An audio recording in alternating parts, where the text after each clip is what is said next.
everybody, welcome in. I'm really excited to be joined by Rebecca Tucker, who's come all the way over from England to the JTV Experience. Welcome, Rebecca. Hi, Jana. Is this your first time? Well, I haven't been for a couple of years, but I have been to about 3 conferences before this. Excellent. Yeah, okay, so I've had a couple of years out, but I am raring to go. Yay. I'm so pleased to be back. Well, I got to see your talk yesterday, and it was incredible. Thank you. So you're most welcome. I wanted to share with our friends back home a little bit about what you're talking about, because I think, we talked about this a little bit yesterday. Right now, there's this really big, we want to know more about royalty and what they're wearing and style and all of this kind of stuff, and you're kind of tying that back with a gemstone from back home for you. Yeah, I mean, this is such a rare British gemstone. It's organic, it's different, it's made from fossilised wood. It's got an amazing history to go with it as well. But there is so much interest in products that come from different parts of the world now, and especially somewhere as small as a small seaside town. In the northeast coast of England. So what Rebecca is here kind of giving us a little bit of a background and education on is a gemstone called Whitby Jet, which a lot of you may have never heard of or seen unless you've been over to England, really. Exactly. Because of its scarcity. It's really scarce now. I mean, during the Victorian era, Whitby Jet was actually extremely popular, and they mined it profusely. And the Victorians wore these great big parures of jewellery, great big pieces, and they had the material there to be able to make these pieces with.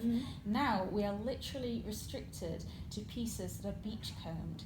They come off the cliffs naturally, they get washed up in the waves, and literally local people, go out walking the dogs in the morning and pick up this shiny black gemstone, and they bring it into us in the shop, and I'll look at it and I'll assess it for quality, weigh it and buy it. And I love that because you're actually a jeweler yourself. I am, yeah.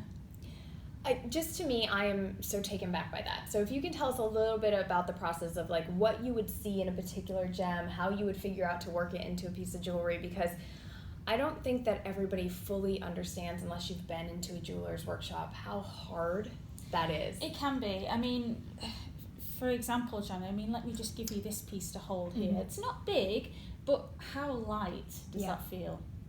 And when you look at jet, it's really sort of dark and heavy looking, but it's so light in weight. So when we're looking for gemstones, what we're looking for is a lightness, a warmth to the touch that you can only get from jet. Most gemstones are quite cold to touch, they're quite heavy. It's true. It's so tactile.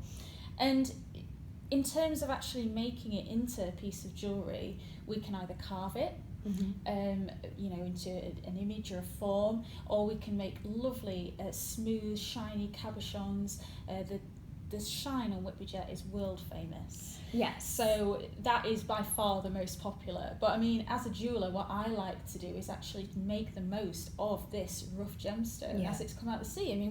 What I'm wearing now is actually really cool. A rough piece of jet. It's been lightly polished, but essentially that is how it has come out of the sea. So, okay, this is really cool. So tell us a little bit about what is Whitby Jet and how does it form? Okay, so that we can kind of fully understand that. Whitby Jet is an organic gemstone. It comes from the fossilised remains of a specific species of tree called Araucaria. Now that tree existed in vast rainforests during the Jurassic period.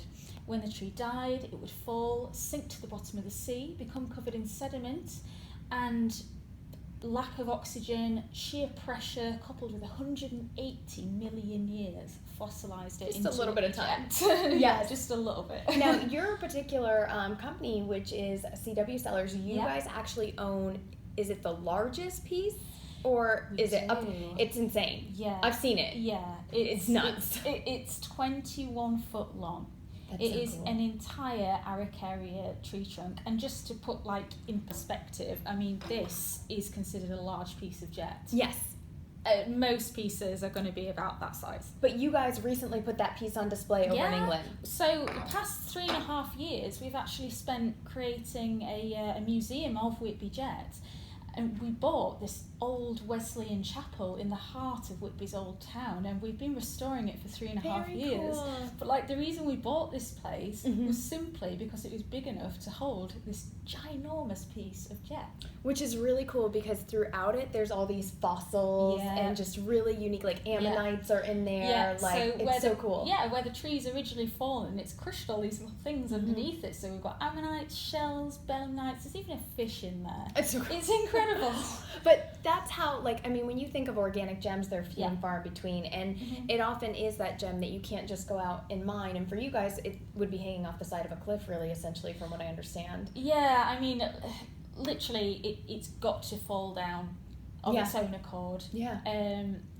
Coastal erosion is a big concern, so we Of try course. and tend to encourage people not to try and take it out of the cliffs now, but it's got to come away from the cliffs naturally and be beach coned. Mhm. As a jeweller, I actually prefer that. Yeah. I mean, the thing is if it comes out of the cliffs, it's got a layer of shale on it, which is what we call spar. Now, you don't know the quality of the jet that's going to be underneath that spar. Mhm.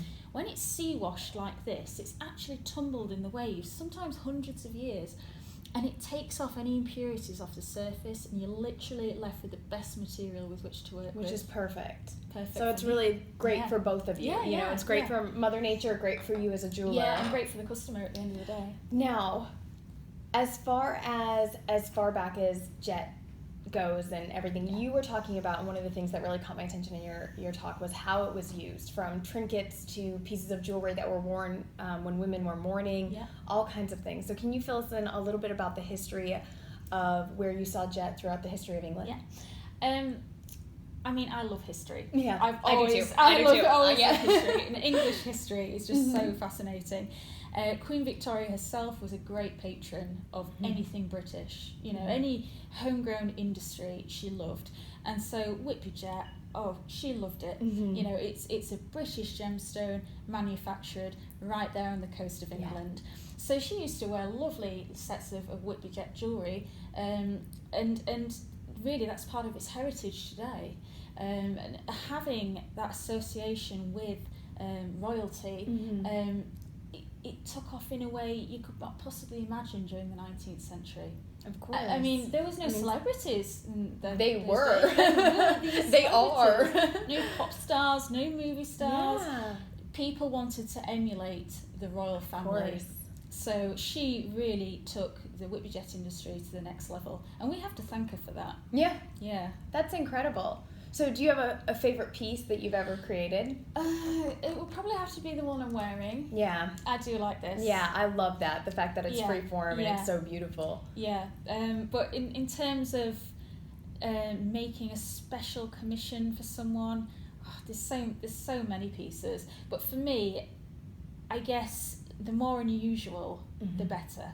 If I get to carve something into a really unusual form, and especially if it's, you know, sentimental to someone, I mean, those are the best commissions, aren't they? And those are the ones that don't come along every day. Yeah, so those I really are do enjoy kind of life's scrapbook right Yes, there. You know, those exactly. one-of-a-kind pieces. Yeah. Those are the pieces that we all know and Yeah. love and, you know, we really cherish. So Yeah. thank you for taking You're the time to sit welcome. down with me. Yeah. Now, they can follow you on Instagram Of course. at The absolutely. Jet Setter. Is that Jet right? Setter. Yeah. And also W. Hammond. Oh, perfect. Okay, so Yeah. you can actually see what Rebecca's doing over there, and if you want to learn more about the gemstone, you know, she is an absolute wealth of knowledge and can kind of share her experiences with you. So make sure you head over there and do that. But thank you for being here. Thank you. And thank you for sharing your story, and thank all of you for tuning in, and we'll see you again soon. See you soon.